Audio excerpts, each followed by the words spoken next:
Introducing Flora Bold Mint. Give me the Flora Bar!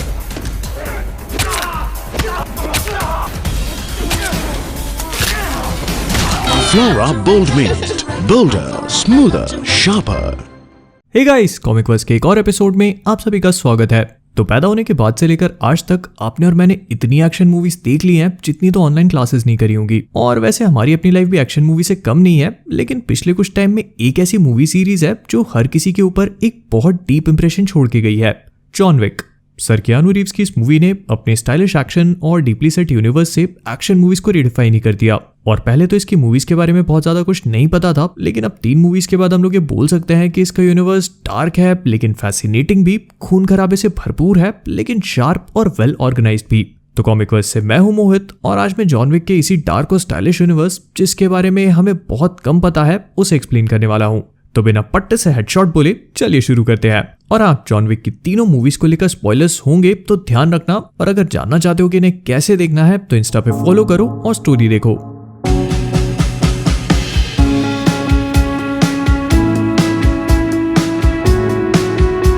अब सबसे पहले ये चीज समझना बहुत इंपॉर्टेंट है कि जॉन विक की तीनों मूवीज में सब कुछ हमें जॉन के पर्सपेक्टिव से दिखाया है, और इसीलिए सब कुछ एक एक करके तभी रिवील हुआ जब जॉन ने इन चीजों का यूज किया या उन्हें बनाने वाले लोगों से मिला। फिर यहाँ पे उधार और फेवर्स को बहुत सीरियसली लिया जाता है, मतलब मर्डर हो जाते हैं इनके पीछे।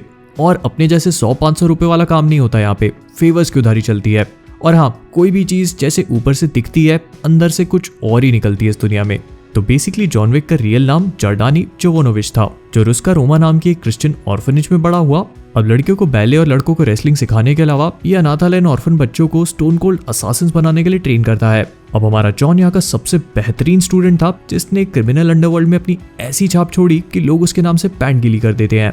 अब इस पूरे ऑर्फनेज को द डायरेक्टर नाम की लेडी रन करती आई है, और यहाँ से निकलने के बाद भी जॉन का इन पे एक फेवर उधार होता है जो वो कभी भी इनसे ले सकता था।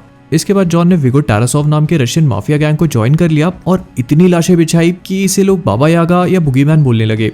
लेकिन प्यार बड़ी कमाल की चीज है, अच्छे अच्छे सख्त लौंडों को पिघला देती है। तो बस हमारा जॉन भी पिघल गया और क्राइम की दुनिया से बाहर निकलने की ठान ली। लेकिन अपेरेंटली अंडरवर्ल्ड को छोड़ना इतना आसान नहीं था, क्योंकि उसके बॉस टारासोव ने उसे एक इम्पॉसिबल टास्क दिया।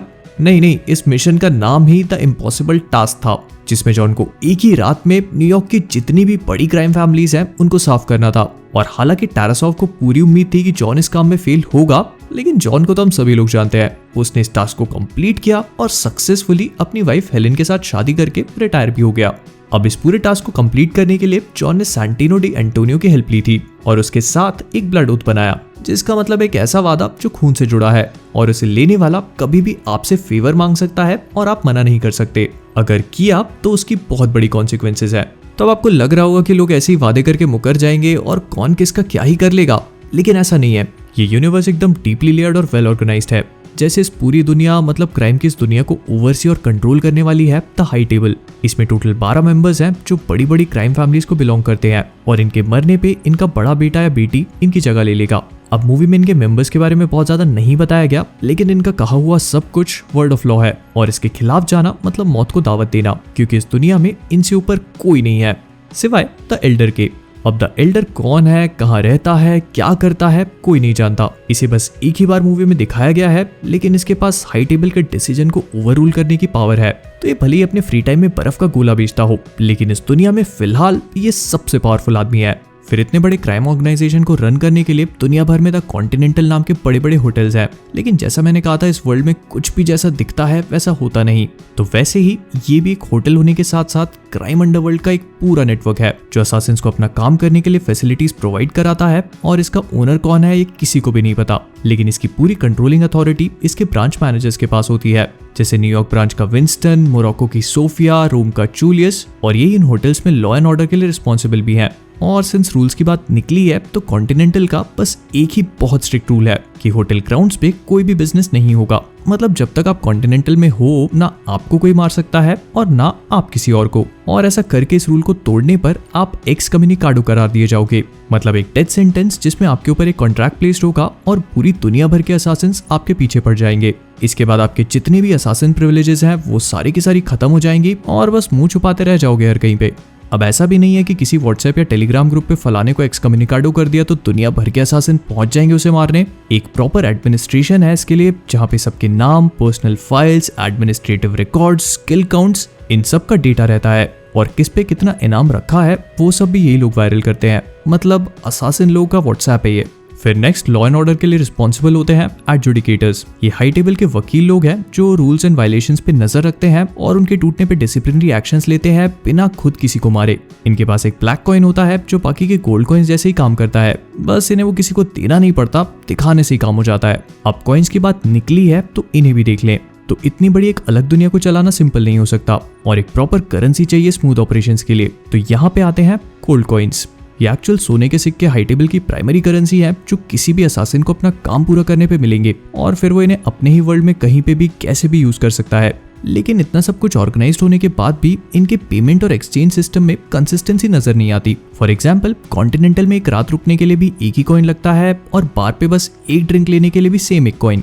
तो प्रोबेबली ये कॉइन एक्चुअल में वेल्थ का फॉर्म नहीं बल्कि sort of respect, trust, secrecy, honour का सिंबल है। आई मीन किसी को भी एक कॉइन ऑफर करने का मतलब जो भी सर्विस उसे इसके बदले में मिलेगी वो हाई टेबल की सेफ्टी और सिक्योरिटी से इंश्योर्ड है। ऐसा प्रॉमिस जो आम पैसे से नहीं मिल सकता। और ऐसा नहीं है कि इस वर्ल्ड में रियल पैसा एग्जिस्ट नहीं करता। किसी को भी नॉर्मल दुनिया में सब्जी, दूध, गाड़ी में तेल डलवाने के लिए असली पैसे की जरूरत तो पड़ेगी ही। तो इसीलिए हाई टेबल की कई सारी बाउंटीज पे डॉलर्स की वैल्यू होती है और कई थ्योरीज तो ये भी कहती हैं कि गोल्ड कॉइन्स का नेचर एक्चुअली में रिस्पेक्ट के सब्जेक्टिव है। फॉर एग्जाम्पल, अगर जॉन ने किसी सोने के सिक्के का इस्तेमाल किया है तो हो सकता है कि उसकी वैल्यू $5000 तक हो, लेकिन वहीं दूसरी तरफ अगर कोई छोटा असासिन उसी गोल्ड कॉइन का इस्तेमाल करता है तो उसकी वैल्यू सिर्फ $1000। ओवरऑल कुछ भी बहुत ज्यादा क्लियर नहीं है इन गोल्ड कॉइन्स को लेके। बस ये बताया गया है कि मोरक्को के एक मिंट में बनते हैं, लेकिन हाँ, इस वर्ल्ड में हर चीज के लिए आपको सोने के सिक्के चाहिए ही चाहिए और अगर आपके पास ये है तो हर तरह की सर्विस मिलेगी आपको।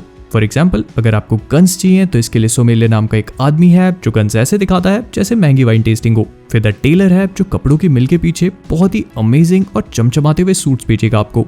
लेकिन ये कोई भी नॉर्मल सूट्स नहीं होंगे, इनके लाइट आर्मर्स आपकी जिंदगी और मौत के बीच का डिफरेंस बन सकते हैं। फिर द कार्टोग्राफर है जो एक बुक शॉप के पीछे मैप्स और कीज का बिजनेस करता है। एक पॉन ब्रोकर जिसकी पॉन शॉप के अंदर सेफ्टी डिपॉजिट बॉक्स है और जॉन यहाँ से कई सारे गोल्ड कॉइन्स, वेपन्स और स्पेयर सूट भी निकालता है। ठीक ऐसे ही लाशें साफ करने के लिए क्लीनर्स हैं, एक डॉक्टर है और पता नहीं कितनी और सर्विसेज भी जो बस गोल्ड कॉइन्स के एक्सचेंज पे ऑपरेट होते हैं। फिर इसके बाद नेक्स्ट आती है द बॉरी।